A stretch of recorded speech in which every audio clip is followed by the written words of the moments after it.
नमस्कार. आज आपण डोसा आणि चटणी करणार आहोत. तांदळाच्या पिठाचे तांदूळ आणि उडदाची डाळ भिजत घातलेले डोसे. उडदाची डाळ, तांदूळ आणि उडदाची डाळ बघा कसं फ्लपी झालंय. रात्री मी ती भिजत घातली आणि रात्रीच वाटली आणि त्याच्यामध्ये थोडंसं कडकडीत पाणी टाकलंय.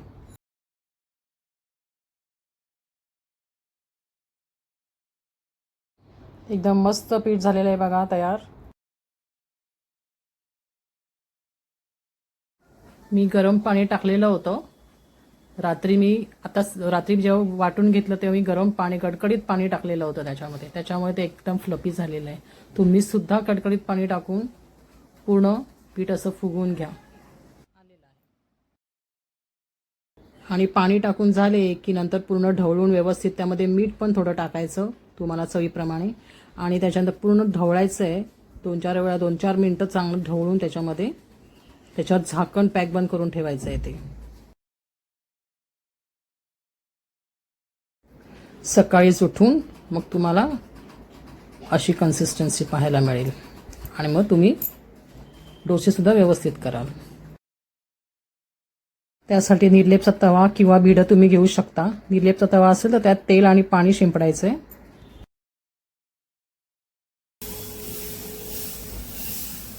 तुम्हाला जेवढा पातळ हवा आहे तेवढा करा, जाड हवा तर जाड करा, झाकण मारायचं.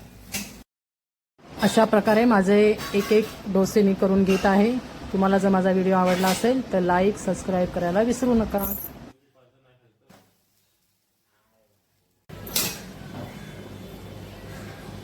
जेवढे लागतील तेवढेच मी डोसे करून घेतलेत. बाकीचं पीठ मी फ्रीजमध्ये ठेवलेलं आहे. आता आपण चटणीची तयारी करूया. हिरव्या मिरच्या 5-6 हिरव्या मिरच्या घेतल्यात. तिखट प्रमाणे तुम्हाला जसं हवं तसं तुम्ही घेऊ शकता. लसूण घेतली आहे, कोथिंबीर घेतली आहे. त्यात मी थोडंसं मीठ टाकलं आहे, तुम्हाला केवढं मीठ हवं तेवढं, आणि थोडीशी 1 चमचा साखर टाकली आहे. थोडंसं लिंबू पिळून घातलेलं आहे. आपली डोसा चटणी आता वाटून झालेली आहे. हे बघा,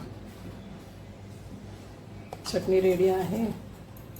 आता पॅनमध्ये तेल टाकू आपण. थोडीशी राई तडतडवायची आहे आपण त्याच्यामध्ये. कढीपत्ता पण टाकू शकता.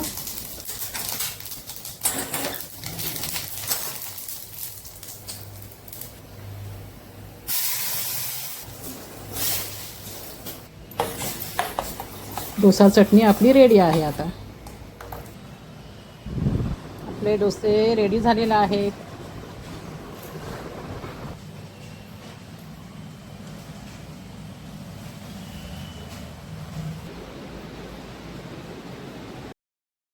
पुन्हा एकदा सांगते, डोशाच्या बॅटरसाठी 4 ग्लास तांदूळ आणि 1.5 ग्लास उडदाची डाळ घ्या.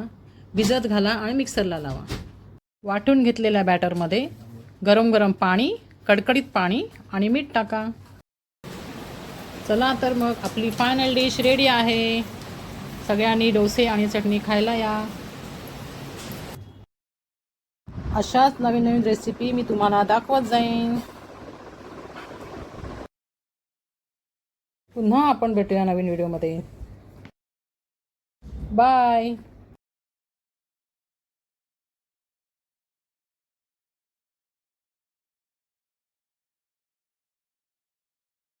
तुम्हाला माझा व्हिडिओ कसा वाटला ते कमेंटमध्ये नक्की सांगा. बाय.